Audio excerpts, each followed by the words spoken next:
So it's 2008. Jake White is out, Peter de Villiers is in. And for politicians behind the scene, they have won and it's mission. Our man now holds the most powerful job in South African rugby and the expectations are clear. A transformed Springboks. 10 black players and Luke Watson is the captain. There's celebrations in the corridors of power. Champagne popping and the old guard has pushed aside. But within just 2 years, the fairy tale would turn to a scandal.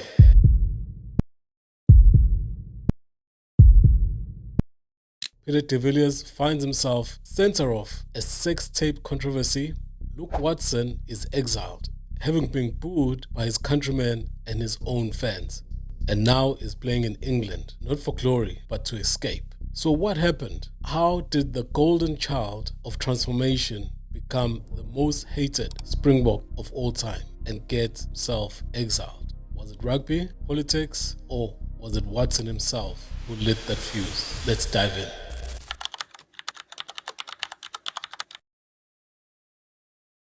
So Peter de Villiers is the coach now, and in his first game, which was against Wales, he would pick 5 non-white players in the starting lineup and 2 on the bench. And also, Luke Watson would start the first 3 games of the Peter de Villiers era. This would bring relative calm, even though Peter de Villiers wasn't meeting the expectations that he had set by saying that he was going to put in 10 non-white players in a team. In the starting lineup, he only had 5. But nonetheless, it was relatively calm. The politicians were sort of happy. But this calm wouldn't last, as the issue around Luke Watson would start up again in the away leg of the Tri-Nations campaign during that season. What would happen is that when the Springboks would go to play against New Zealand, they would lose the first game and they would win the second game in New Zealand.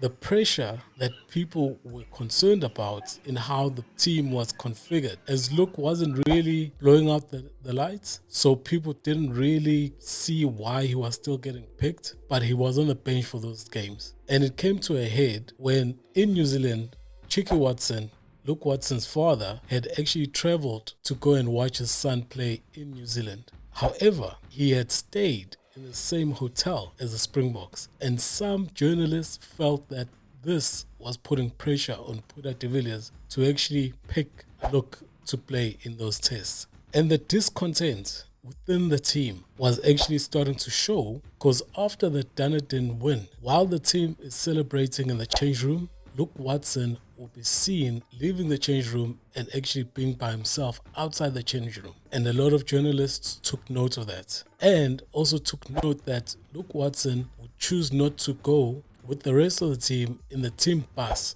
and would choose alternative transport, whether it be to training during the week. So you can start to see that there's some discontent in the team. It would later be revealed through John Smith's book that a lot of players considered Luke Watson as a sort of cancer in the team. This would also be backed up by what Victor Matfield, who was the vice captain in the team, where he said Luke didn't want to partake in a lot of activities that the teams was doing.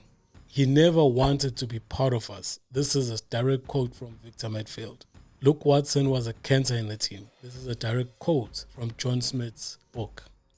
So now you've got this discontent where Luke Watson doesn't want to be part of the team, but he is in the team. He's not playing his best rugby, but he's still being chosen to be in the team. Now you have to remember, let's take it back a little bit. De Villiers, when he was chosen as a Springbok captain, had made it a point to go to France and get John Smith, who had signed a contract in France after the World Cup, 2007 World Cup, had signed a contract to play in France to convince him to come back and actually captain the Springboks. When de Villiers was campaigning to be a Springbok coach, he had said that Luke Watson would be his captain. Now, the team is rejecting Luke Watson, and Luke Watson doesn't want to be part of the team. Here's a problem now.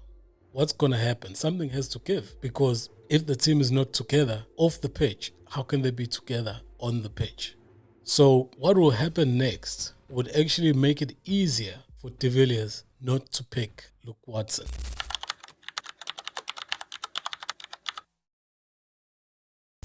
Now, this part of the story does not directly involve Luke Watson, but it will have a monumental impact on his Springbok career. In fact, at this point, Luke Watson had played his last game for the Springboks, unbeknown to anybody. So a rumor started moving around the media that there's a sex tape of Peter de Villiers doing some hanky-panky with some woman in a parking lot. The video was never released, but the fallout from that supposedly video existing was that de Villiers felt attacked by someone who wanted a certain player to be chosen for the Springboks. He would say that if the smear campaign continues, he would give back rugby to the white people. But privately, he would note that he thought that Ronnie Watson, who was Luke's uncle, and Cheeky Watson, who was Luke's father, were behind the smear campaign to force him to play Luke. Now, Luke was still in and about the team, in the squad, but the pressure from the playing side had started to rise up because he wasn't playing that well. Peter de Villiers is a new coach. He's still getting to grips with the politics of being in the job. And I feel that the Watsons saw that Luke would start having a problem in getting into a Springbok team, and they anticipated and maybe were involved in the sex tape scandal. But nonetheless, the scandal didn't come to nothing. There was an investigation by SARU, but no evidence of Peter de Villiers doing what he was claimed to have done. So it subsided, but Peter de Villiers felt that somebody was trying to do him dirty and he was going to strike back.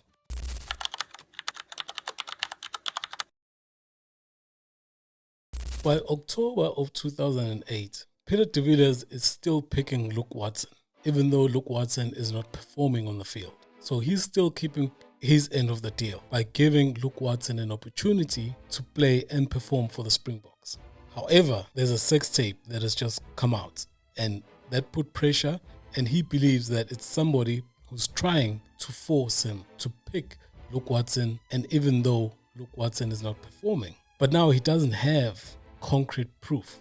But what Luke Watson does next actually makes it easy for Peter de Villiers not to pick him.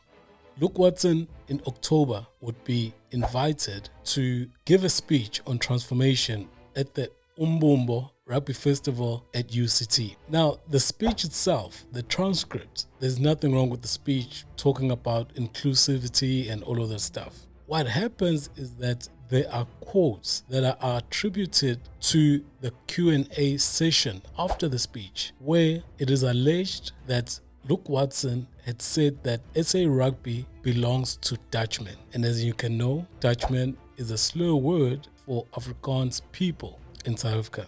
As well as he would also supposedly say that he felt like puking on the Springbok badge. I would imagine that's when he was putting on his Springbok kit to play for the Springboks, he felt like puking on it. Now, there is no evidence that this happened. However, AfriForum would open a case with the Equity Court to take Luke Watson to task. SARU would convene meetings and also open an inquiry of their own in terms of what really happened. Did Luke Watson put rugby in South Africa into disrepute? None of those things would come with any evidence, but the damage was done. It's again, Luke Watson is involved in a scandal that you can't really prove that it happened, but there's enough noise around him to make him radioactive, and his time was up.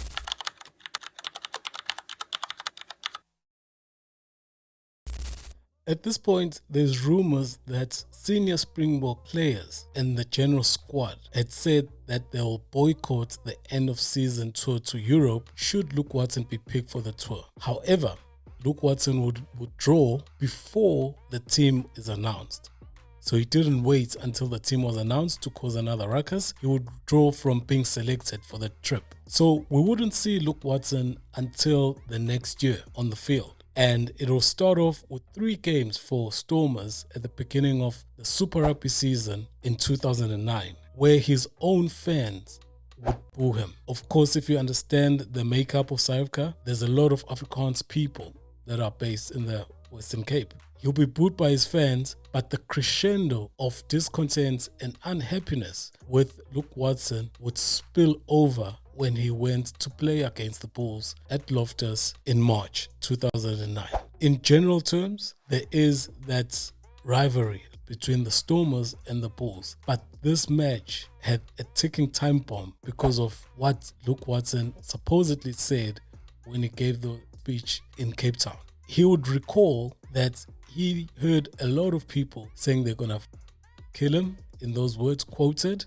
January, Duval, change in direction, Van den Heever. Now, what can the youngster do? That's not a bad hoist. Monty is there, so is Kirshner. Here comes Van den Heever. Monty couldn't hold.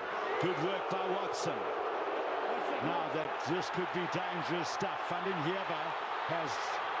Meanwhile, we'll watch the ball. Here goes Ralapella, Steenkamp. Oh, and Venter got a boot on the head. They picked it up. There's a lot of nasty stuff going on at the moment. AJ Venter got a clear boot on the head. I didn't see who it was. Luke Watson on this side is giving the crowd the bird back here. Gets driven back into the stand. Good tackle from the youngster. Yeah, in a way, I mean, he's taken him right over the 6 meters into touch and overdoing it a little bit. And Luke's just geeing the crowd up a bit. Well, giving them a bit of their own medicine in the crowd. Either loving it or not liking it at all, but certainly responding. There's some of his supporters. But then he'll play it off and say people were saying bulls instead of bulls. So that was a nice touch for him instead of escalating the situation. What will happen next is that de Villiers would take this opportunity of people being unhappy with Luke Watson, his form when he was playing for the Springboks in 2008, and use it as a reason not to pick him, where he'll be quoted as saying that Luke Watson wasn't the number 1 eighth man in the team. You will wonder now because Luke Watson has been picked as a flanker. However, Luke Watson at this stage had been playing number 8 for 2 years, but still was being picked as a flanker. But I think because of what had happened before with the sex scandal, as well as Luke Watson becoming radioactive, Peter de Villiers had a chance not to involve himself in this malaise and actually say Luke Watson is not the top number 8, he's not better than Pierce Spies or Ryan Kokonski. So Luke Watson wasn't picked going into the British and Irish Lions trip. And him not being picked, he started making plans to actually leave the country.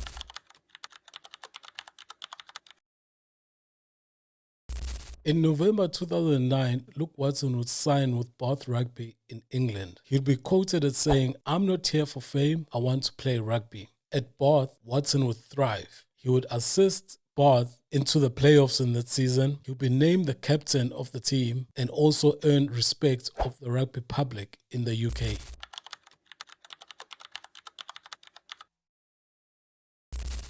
In 2010, Luke Watson would have an interview with SA Rugby magazine where he would admit that he had made mistakes, that he had been a political pawn, and he shouldn't have gone to the Springbok camp where he wasn't wanted. He'll be quoted as saying, "If I could go back, I'd do many things differently."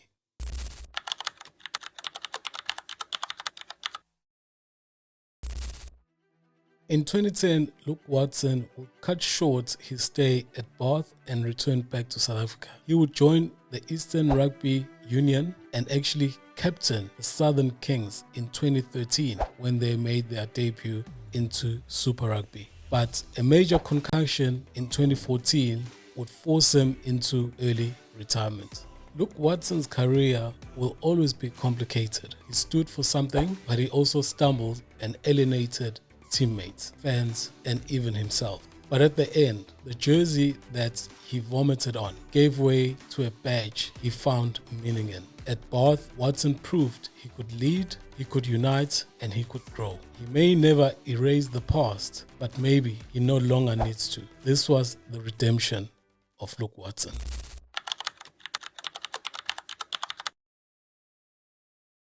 So if you made it this far, thank you very much for watching. And it was an interesting story, this Luke Watson one. I'm hoping to make another video on another character that was very pivotal in the story, Peter de Villiers. Very interesting. But what do you guys think?